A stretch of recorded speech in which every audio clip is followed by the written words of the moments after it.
അനിലേട്ടാ നമസ്കാരം. നമസ്തേ. നമസ്തേ. അനിലേട്ടാ, നമ്മുടെ രാജ്യത്ത് വലിയ കോളിളക്കം ഉണ്ടാക്കിയ ഒരു നിയമ ഭേദഗതിയാണ് പൗരത്വ നിയമ ഭേദഗതി. അറിയാമല്ലോ അങ്ങേക്ക്. അതെ, അതെ. ഇപ്പോൾ ആ നിയമം നമ്മുടെ രാജ്യത്ത് വന്നു, അത് പാർലമെൻറ്റിൽ പാസ്സായി, അത് നിയമമായിട്ട് നടപ്പായി. ഇതുവരെ അതെ. എത്ര വിദേശ പൗരന്മാർക്ക്, നമ്മളീ പറയുന്ന നമ്മുടെ തൊട്ട അയൽ രാജ്യങ്ങളിലെ പൗരന്മാർക്ക് ഇങ്ങോട്ടേക്ക് വന്ന് ഈ പൗരത്വം എടുക്കാൻ ആഗ്രഹിച്ച എത്ര പേർക്ക് അത് കിട്ടിയിട്ടുണ്ട്? അത് നടപ്പാക്കുന്നതിന് ഇപ്പോൾ എന്തെങ്കിലും തടസ്സമുണ്ടോ? ഇപ്പോൾ കോടതിയിലും കേസും വഴക്കും ഒക്കെ ആയിട്ട് അങ്ങനെ മുന്നോട്ട് പൊയ്ക്കൊണ്ടിരിക്കുകയായിരുന്നു. എന്താണ് ഇപ്പോഴത്തെ ഈ പൗരത്വ നിയമ ഭേദഗതിയുടെ ഇപ്പോഴത്തെ അവസ്ഥ എന്താണ്? ഒന്ന് വിശദീകരിക്കാമോ? അതെ. നമ്മള് ഈ പൗരത്വ ഭേദഗതി പ്രകാരം എത്ര പേർക്ക് രാജ്യത്ത് പൗരത്വം ലഭിച്ചു എന്നുള്ളതിനേക്കാൾ പ്രധാനമായും നമ്മൾ അതിന്റെ ചരിത്രപരമായ പശ്ചാത്തലമാണ് നോക്കേണ്ടത്. നമുക്കറിയാം, അഖണ്ഡ ഭാരതം എന്ന് പറഞ്ഞൊരു സങ്കല്പം ഉണ്ടായിരുന്നു. എന്ന് വെച്ചാൽ ഇപ്പോഴത്തെ അഫ്ഗാനിസ്ഥാൻ, ഗാന്ധാര ദേശം എന്ന് വിശേഷിപ്പിക്കപ്പെടുന്ന അഫ്ഗാനിസ്ഥാൻ, പാകിസ്ഥാൻ, ബംഗ്ലാദേശ്, ഇതൊക്കെ ഈ ഭാരതത്തിൽ നിന്ന് വേർപെട്ടു പോയി തനി ഇസ്ലാമിക രാഷ്ട്രങ്ങളായി മാറിയ രാഷ്ട്രങ്ങളാണ്. ഈ ഈ വിഭജനത്തിന്റെയും ഒക്കെ കാലഘട്ടത്തിൽ ആ രാജ്യങ്ങളിൽ പെട്ടുപോയിട്ടുള്ള ആ രാജ്യത്തെ മതന്യൂനപക്ഷങ്ങളുണ്ട്. ആ, ഹിന്ദുക്കള്, പാഴ്സികള്, ജൈനര്, ക്രൈസ്തവര് തുടങ്ങിയ നിരവധി ആൾക്കാരുണ്ട്. ആ ജനതയുടെയൊക്കെ ബുദ്ധിമുട്ടുകൾ വളരെ നമുക്ക് സങ്കല്പിക്കാൻ ഒക്കുന്നതിനേക്കാൾ വളരെ വലുതായ ബുദ്ധിമുട്ടുകളാണ്. ആ ബുദ്ധിമുട്ടിനൊരു പരിഹാരം കണ്ടെത്താൻ ഭാരതത്തിലെ രാഷ്ട്രീയ നേതൃത്വം പലതവണയും ശ്രമിച്ചു എന്ന് ചോദിച്ചാൽ ശ്രമിച്ചിട്ടില്ല. 1950കളുടെ തുടക്കത്തിലാണ് പൗരത്വ നിയമം രാജ്യത്ത് വന്നത് എങ്കിലും ഈ രാജ്യങ്ങളിൽ നിന്ന് അഭയാർത്ഥികളായി ഇന്ത്യയിൽ താമസിക്കുന്ന ഞാൻ പറഞ്ഞ ആ വിഭാഗത്തിൽപ്പെട്ട ആൾക്കാർക്ക് യാതൊരു ആശ്വാസവും ഒരു കാലത്തും ഉണ്ടായിട്ടില്ല. അതിനുശേഷം എന്തുണ്ടായി? 2014 രാജ്യത്തിന്റെ നേതൃത്വം മോഡി സർക്കാരിലേക്ക് വന്ന കാലത്താണ് വീണ്ടും ഇതിനെപ്പറ്റി സജീവമായ ഒരു ചർച്ച രാജ്യത്തുണ്ടായത്. അവരുടെ വാഗ്ദാനമായിരുന്നു, BJPയുടെ തെരഞ്ഞെടുപ്പ് വാഗ്ദാനങ്ങളിൽ ഒന്നായിരുന്നു ഈ പൗരത്വ നിയമ ഭേദഗതി എന്ന് പറയുന്നത്. ഇന്ത്യൻ പാർലമെന്റ് 2014 പൗരത്വ ഭേദഗതി നിയമം പാസ്സാക്കി, 2004 പാസ്സാക്കി.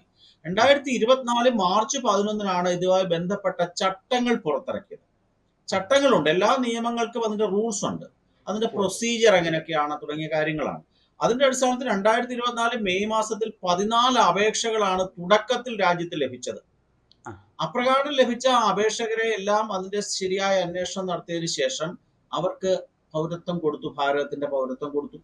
അതിനുശേഷം ഈ അടുത്ത കാലത്ത് എന്ന് വെച്ചാൽ ഏകദേശം 2-3 മാസങ്ങൾക്ക് മുമ്പ് രാജ്യത്ത് വീണ്ടും ഏകദേശം 188 അഭയാർത്ഥികൾക്കാണ് രാജ്യത്തെ ആഭ്യന്തരമന്ത്രിയായ അമിത്ഷാ അവർക്ക് പൗരത്വം നൽകിക്കൊണ്ടുള്ള സർട്ടിഫിക്കറ്റുകൾ കൈമാറുന്നത്. തീർച്ചയായിട്ടും രാജ്യത്തെ ധാരാളം ആൾക്കാർക്ക് ഇതിന്റെ പ്രയോജനം ലഭിക്കുന്നു. നമുക്കറിയാം, ഈ പൗരത്വ ഭേദഗതി നിയമം വന്ന സമയത്ത് രാജ്യവ്യാപകമായ കലാപങ്ങൾ അഴിച്ചുവിട്ട്, കാരണം ഈ രാജ്യത്തെ മുസ്ലിങ്ങൾ ഉൾപ്പെടെയുള്ള ന്യൂനപക്ഷങ്ങളെ ഏതോ ബുദ്ധിമുട്ടുണ്ടാക്കുന്നു, അവരെയൊക്കെ ഈ രാജ്യത്ത് നിന്ന് പറഞ്ഞു വിടും തുടങ്ങിയ കാര്യങ്ങളാണ് ചർച്ച ചെയ്തത്. പക്ഷെ ഈ ഭാരതത്തിൽ ജനിച്ചു വളർന്ന ഒരു പൗരന്റെയും തന്റെ പൗരത്വവുമായി ബന്ധപ്പെട്ട വിഷയങ്ങളെ ബാധിക്കുന്നില്ല എന്നുള്ളതാണ് ഈ നിയമത്തിന്റെ ഏറ്റവും വലിയ പ്രത്യേകത.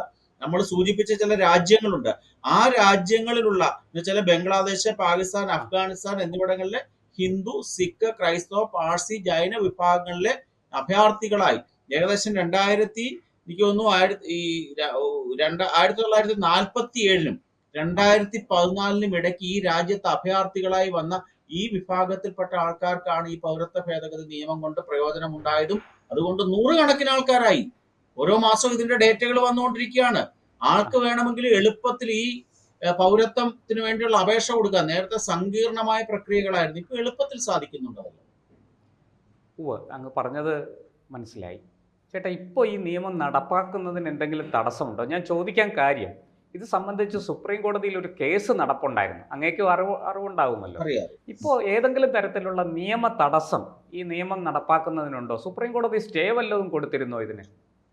ഇല്ല, നിലവിൽ സ്റ്റേ ഉണ്ടെങ്കിൽ ഓഗസ്റ്റ് മാസത്തിൽ ഏകദേശം 148 പേർക്ക് കൊടുക്കില്ലല്ലോ, 188 പേർക്ക് കൊടുക്കില്ലല്ലോ.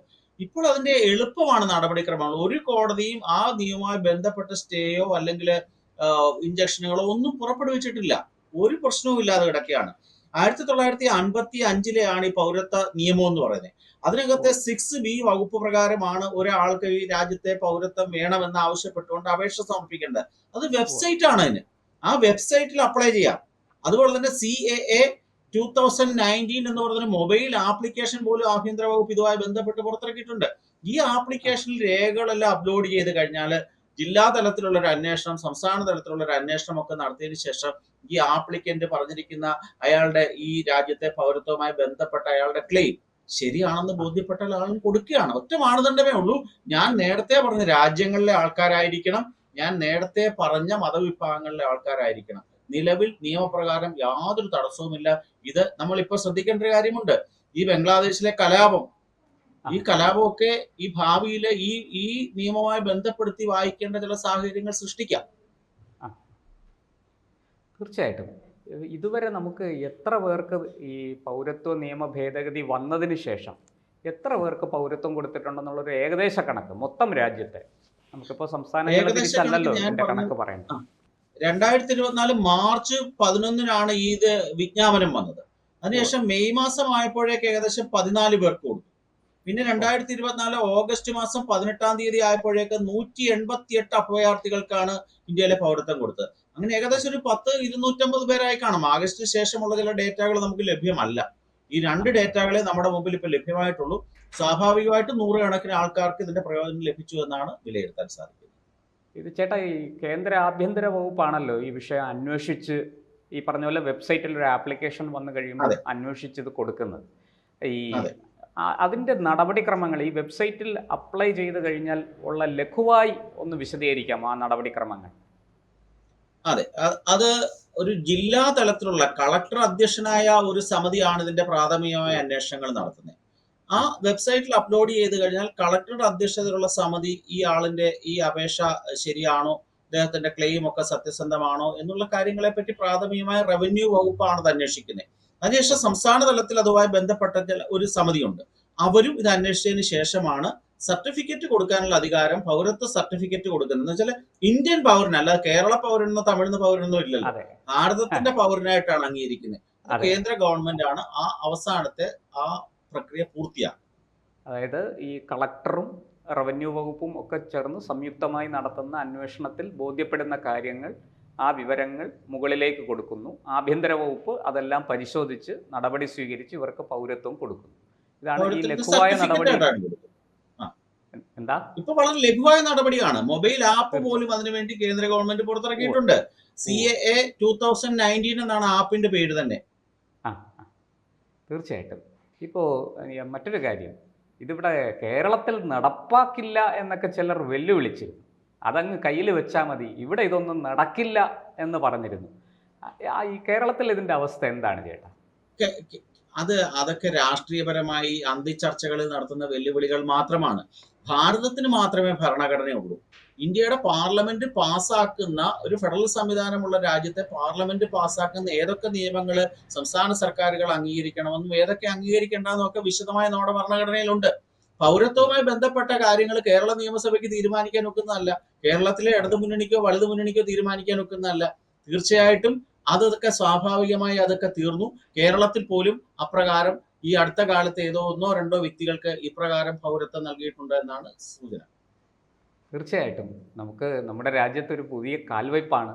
ഈ പറഞ്ഞതുപോലെ നമ്മുടെ അയൽവക്കത്ത് സർവവും നഷ്ടപ്പെട്ട് ദുഃഖവും ദുരിതവും അനുഭവിക്കുന്നവരെ അഭയം കൊടുക്കാൻ അത് ഒരു വലിയ മഹാമനസ്കതയാണ്, ചെറിയ കാര്യമല്ല.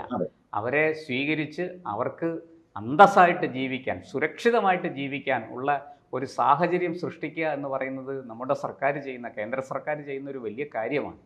എന്തായാലും ഇത് നടപ്പാക്കില്ല, ഇവിടെ കേരളത്തിലോട്ട് ഇതും കൊണ്ട് വരണ്ട എന്നൊക്കെ വെല്ലുവിളിച്ച ആൾക്കാരെ ഒന്നും ഇപ്പോൾ കാണാനില്ല. നിയമം നടപ്പായി വളരെ കൃത്യമായിട്ട് ആൾക്കാർക്ക് ഇതിൻ്റെ എന്താ പറയേണ്ട സദ്ഫലങ്ങൾ കിട്ടുന്നുമുണ്ട്. എന്തായാലും ഇത്തരം വിവരങ്ങളുമായിട്ട് നമുക്ക് ഇനിയും വരാം. നന്ദി, നമസ്കാരം. ശരി, നമസ്കാരം.